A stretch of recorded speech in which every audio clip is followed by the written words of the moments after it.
नमस्कार साथियों, स्वागत है आपके अपने YouTube channel RP online classes पे। तो आज के इस वीडियो में पढ़ेंगे क्लास 10th के बिहार बोर्ड मैट्रिक परीक्षा का आपदा प्रबंधन। ठीक है, तो आपदा प्रबंधन में जितने भी सारे चैप्टर हैं, ठीक है, सारे चैप्टर के चैप्टर यहाँ पे दिख रहा होगा आप लोगों को। सारे चैप्टर का हम लोग क्या पढ़ेंगे, ऑब्जेक्टिव पढ़ेंगे। ठीक है, ऑब्जेक्टिव क्वेश्चन जो इतने चैप्टर के सारे चैप्टर के ऑब्जेक्टिव क्वेश्चन एक ही वीडियो में आप लोगों के लिए हम लेके आ गए हैं। यदि आप इस चैप्टर को बढ़िया से पढ़ लेते हैं, इस सारे के सारे चैप्टर को बढ़िया से पढ़ लेते हैं, तो आपको 5 से 6 नंबर 100% आएगा। ठीक है बच्चों, कितना नंबर, 5 से 6 नंबर यहाँ से ऑब्जेक्टिव में 100% गारंटी के साथ आएगा तो आएगा। ठीक है, तो बिना विलंब के हुए अपने प्रश्नों की ओर चलेंगे। लेकिन हाँ, सबसे पहले यदि आप चैनल पर नए हो तो चैनल को सब्सक्राइब कर लीजिए, साथ में बेल आइकन दबाना ना भूलें। ठीक है, जो एक क्वेश्चन कराया जाएगा वो सीधे बोर्ड एग्जाम में पूछने वाला क्वेश्चन होगा। आपको चैप्टर बाय चैप्टर पढ़ाया जाएगा ताकि एग्जाम में एक भी प्रश्न ना छूटे। ठीक है, तो पहला प्रश्न देख लेते हैं। पहला प्रश्न है बच्चों कि सुनामी का प्रमुख कारण क्या है। ठीक है, क्या प्रश्न है कि सुनामी का प्रमुख कारण क्या है, तो समुद्र में भूकंप का आना। ठीक है, क्या है, समुद्र में भूकंप का आना जो है क्या है, सुनामी का प्रमुख कारण है। ठीक है, चलिए अगली प्रश्न है कि कौन मानव जनित आपदा है, यानी कौन मानव जनित आपदा है जो मानव द्वारा किया गया कार्य होता है।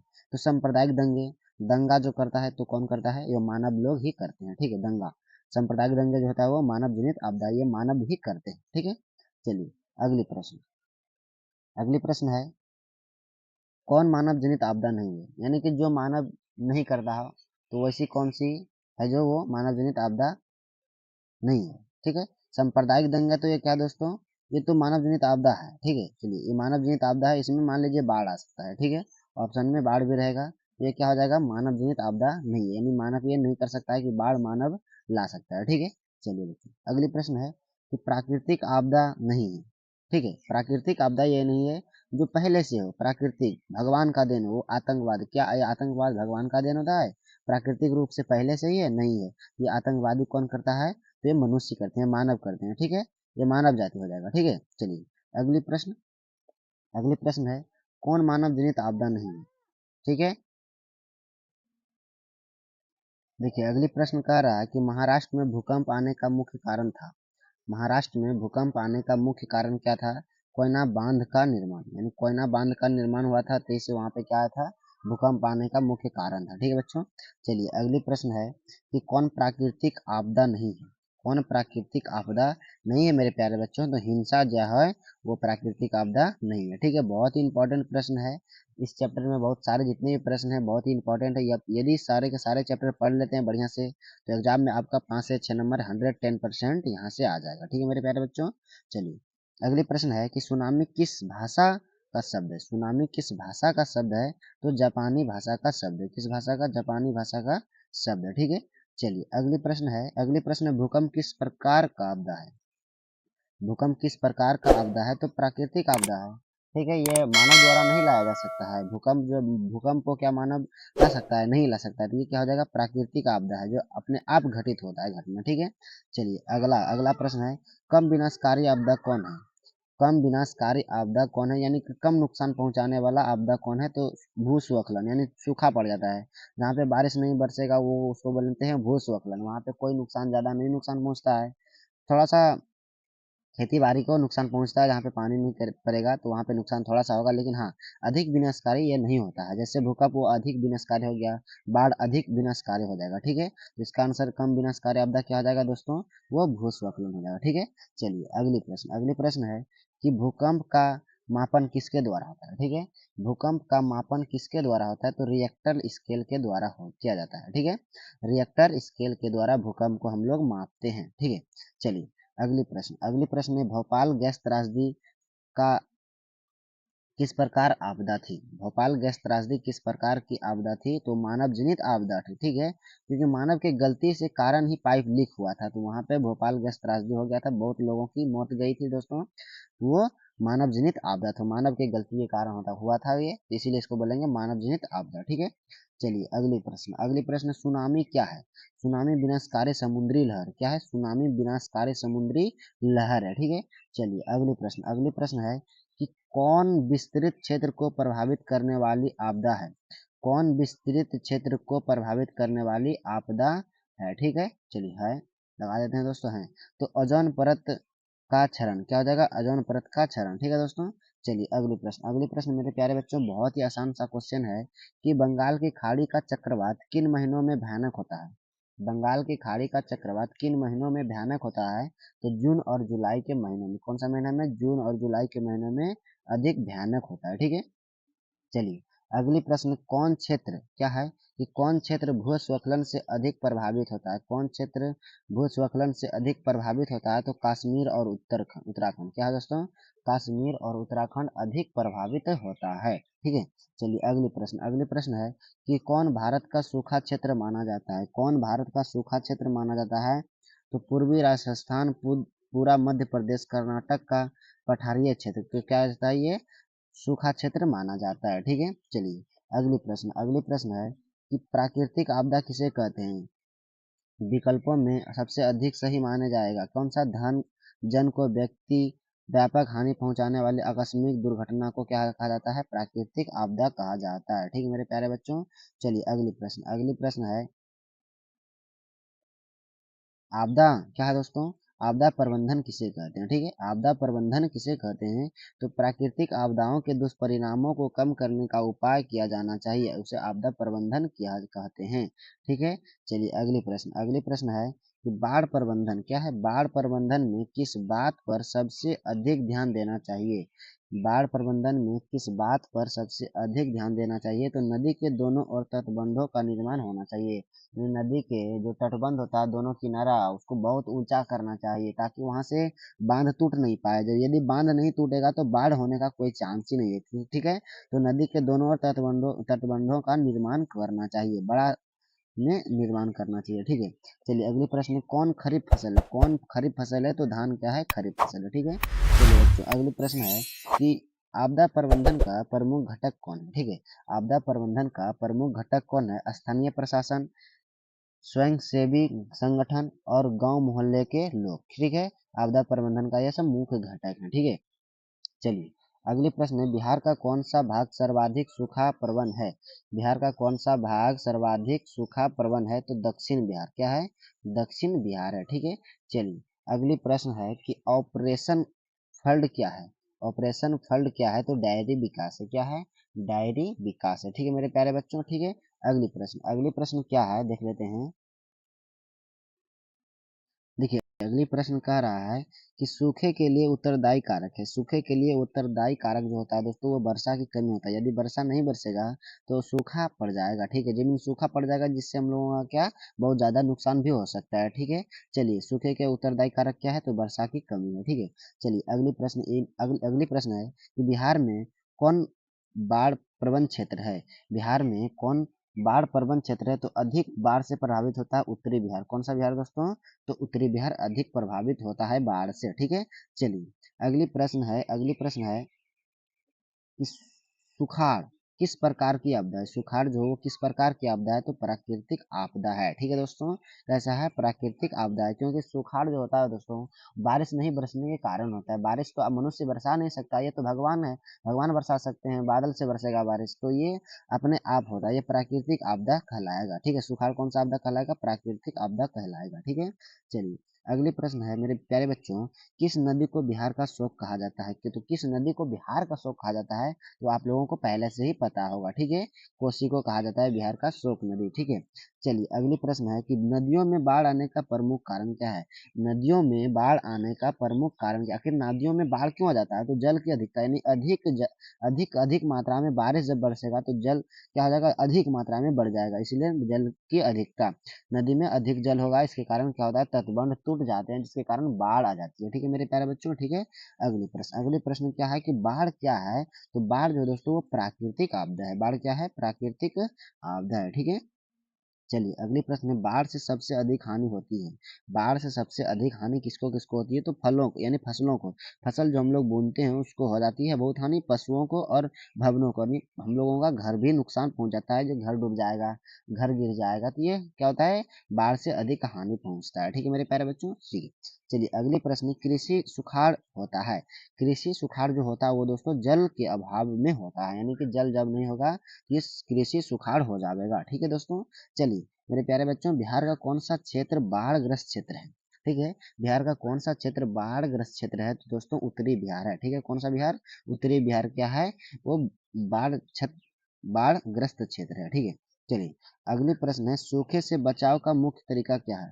सूखे से बचाव का मुख्य तरीका क्या है मेरे प्यारे बच्चों? तो वर्षा जल संग्रहण करके। ठीक है, वर्षा जल संग्रहण करके। अच्छा, इसका मतलब क्या होता है कि सूखे से बचाव का एक मुख्य तरीका जो है, देखिए जब बारिश बरसेगा तो आप बड़ा बड़ा तालाब खना के रखिए, वहां पे पानी आप एकत्रित कर लीजिए। पानी एकत्रित करने के बाद आप जो फसल बोइएगा वहां पे क्या करना पड़ेगा? आपने मशीन चला के अपने खेत को सिंचाई कर सकते हैं। ठीक है, तो यानी वर्षा जल का संग्रहण करके जो बारिश बरसेगा उस जल को एकत्रित करके रख सकते हैं, उसी को क्या बोलेंगे? वर्षा, यानी कि म, म, सूखे से बचाव का एक मुख्य तरीका क्या है? वर्षा जल का संग्रहण करके। ठीक है मेरे प्यारे बच्चों। अगली प्रश्न है कि बिहार की बड़ी त्रासदियों में से एक है, बिहार की बड़ी त्रासदियों में से एक क्या है? ये बाढ़ है, जो बाढ़ बहुत ही नुकसान करता है, बाढ़। ठीक है दोस्तों। चलिए अगले प्रश्न, सूखे के लिए जिम्मेवार कारक क्या है? सूखे के लिए जिम्मेवार कारक क्या है? तो वर्षा की कमी है। ठीक है, क्या है? वर्षा की कमी है। ठीक है। अगली प्रश्न क्या है, कुशहा तटबंध किस नदी पर है? कुशहा तटबंध किस नदी पर है? तो ये कोसी नदी पर है। कहाँ पे मेरे प्यारे प्यारे बच्चों? कोसी पे। ठीक है। हाँ, यदि अभी तक आप चैनल को सब्सक्राइब नहीं किए हैं तो चैनल को सब्सक्राइब कर लीजिए, ताकि इसी प्रकार का वीडियो सबसे पहले आप तक पहुंचे, और क्लास 10 के जितने भी subjective objective chapter by chapter होंगे वो सारे आप तक सबसे पहले पहुंचे। ठीक है मेरे प्यारे बच्चों, उम्मीद है यह वीडियो पसंद आया होगा, तो लाइक भी कर दीजिएगा, अपने दोस्तों के पास शेयर भी कर दीजिएगा। चलिए अगली प्रश्न हम लोग क्या देख लेते हैं कि भाखड़ा नंगल बांध किस नदी पर है? ठीक है, भाखड़ा नंगल बांध किस नदी पे है? तो ये सतलज नदी पे है। ठीक है, किस नदी पे है? सतलज नदी पे है। ठीक है मेरे प्यारे बच्चों। अगली प्रश्न है, भूकंप केंद्र क्या है? भूकंप केंद्र के ऊर्ध्वाधर पृथ्वी पर स्थित केंद्र को क्या कहा जाता है? स्थित केंद्र को क्या कहा जाता है? तो अधिक केंद्र कहा जाता है। क्या कहा जाता है मेरे प्यारे बच्चों? अधिक केंद्र कहा जाता है। ठीक है। अगली क्वेश्चन है, सुनामी संबंधित है। सुनामी संबंधित है तो समुद्र से, किसे दोस्तों? समुद्र से।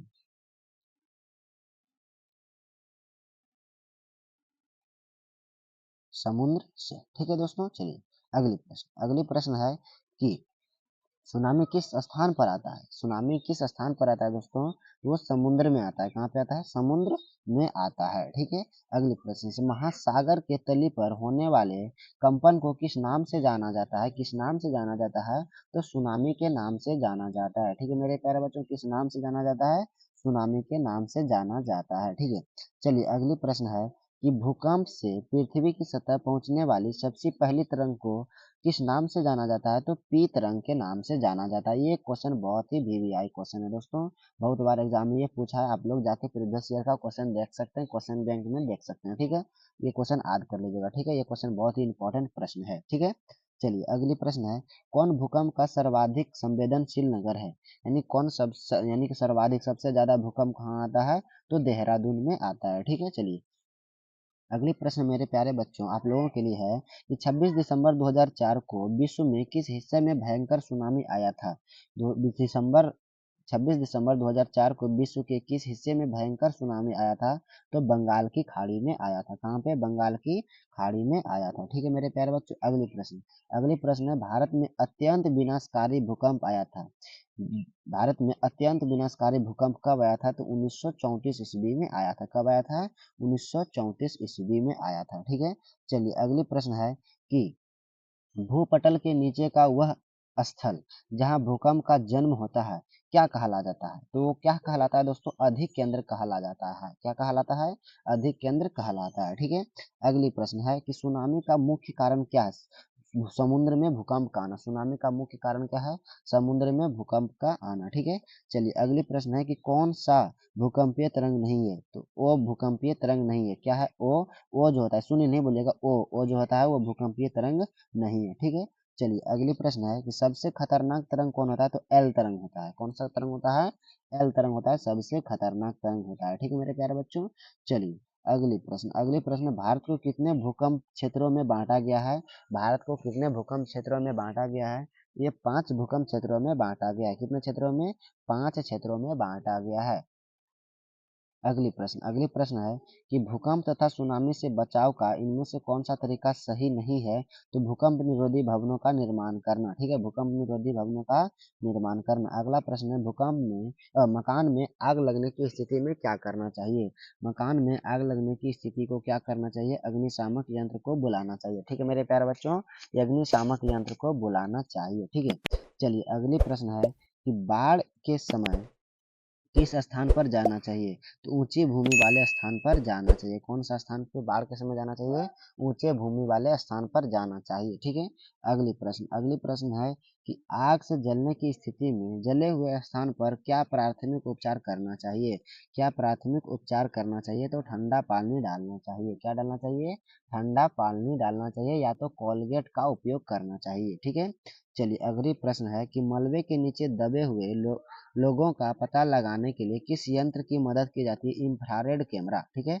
इसका इंफ्रारेड कैमरा, मलबे के नीचे दबे हुए लोगों को, मलबा मतलब दोस्तों जब भूकंप आता है तो मलबा यानी कि घर द्वार जब गिरता है, ध्वस्त होता है, तो बहुत सारे लोग वहां पे धस जाते हैं। ठीक है, ये मान लीजिए कहीं जगह पे बहुत सारे आदमी और जमीन ही अंदर चले गया है, तो वहां पे भी उसको क्या बोलेंगे, मलबे के नीचे दबे हुए लोगों का पता किस यंत्र से लगाया जाता है, तो इंफ्रारेड कैमरा से लगाया जाता है। ठीक है, अगली क्वेश्चन कि बस्ती या मकान में आग लगने की स्थिति में क्या करना चाहिए, अग्निशामक को बुलाना चाहिए, यानी फायर ब्रिगेड को बुलाना चाहिए। ठीक है, चलिए अगली प्रश्न है कि इंफ्रारेड कैमरा का प्रयोग किस आपदा में किया जाता है, इंफ्रारेड कैमरा का उपयोग किस आपदा में किया जाता है, तो भूकंप में किया जाता है।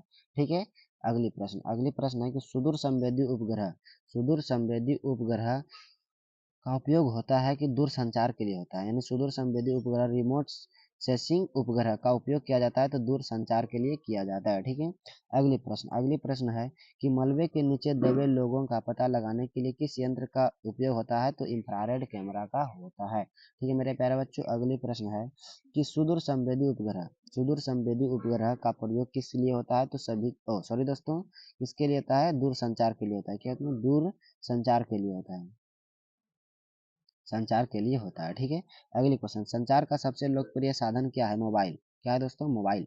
संचार का लोकप्रिय साधन क्या है, मोबाइल है। ठीक है, चलिए अगली प्रश्न है कि सामान्य संचार व्यवस्था के लिए बाधित होने का मुख्य कारण है, सामान्य संचार व्यवस्था के बाधित होने का मुख्य कारण क्या है, केबल का टूट जाना, केबल तार का टूट जाना जो होता है, इसके लिए नेटवर्क भाग सकता है। ठीक है, केबल तार का टूट जाना। चलिए अगली प्रश्न है कि कौन प्राकृतिक आपदा नहीं है, तो आतंकवाद का ये प्राकृतिक आपदा नहीं है। ठीक है, अगली प्रश्न है कि वर्तमान में सबसे अधिक उपयोग देने वाला साधन कौन सा है, तो मोबाइल है।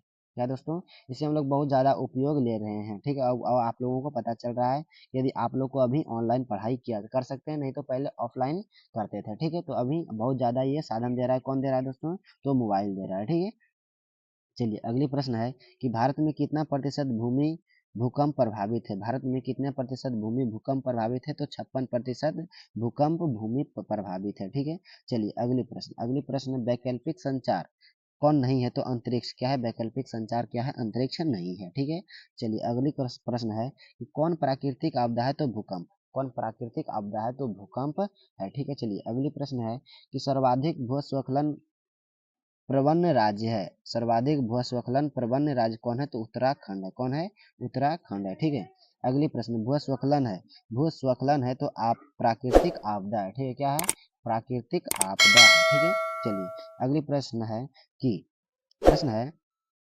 कि भूकंप संभावित क्षेत्रों में भवनों की आकृति कैसी होना चाहिए, तो आयताकार होनी चाहिए। कैसी होनी चाहिए, आयताकार होनी चाहिए। ठीक है दोस्तों, अगली प्रश्न मेरे प्यारे बच्चे, मानव जनित आपदा है, मानव जनित आपदा है तो महामारी है, सांप्रदायिक दंगे है, आतंकवाद है। ठीक है, ये सारे के सारे क्या है, ये मानव जनित आपदा है। ठीक है, चलिए अगली प्रश्न है कि भूस्खलन वाले क्षेत्रों में ढलान पर मकानों का निर्माण क्या है, लाभकारी है। ठीक है, भूस्खलन वाले क्षेत्रों में ढलान पर मकानों का निर्माण क्या है बच्चों, लाभकारी है। ठीक है, चलिए अगली प्रश्न है कि रिंग बांध रिहिंग बांध किसके लिए उपयोगी होता है? तो बाढ़ के लिए उपयोगी होता है। ठीक है, चलिए अगली प्रश्न है कि सबसे अधिक हानि होती है, बाढ़ से सबसे अधिक हानि होती है फसल, पशु और भवनों का अधिक हानि होता है। ठीक है, सुनामी प्रभावित क्षेत्रों में मकान का निर्माण करना चाहिए। तो क्या है दोस्तों, सुनामी प्रभावित क्षेत्रों में मकानों का निर्माण कहाँ करना चाहिए? तो समुद्र तट से दूर ऊंचा स्थान पर। ठीक है, जहाँ पे सुनामी बार बार आता होगा वहां पे आपने कहा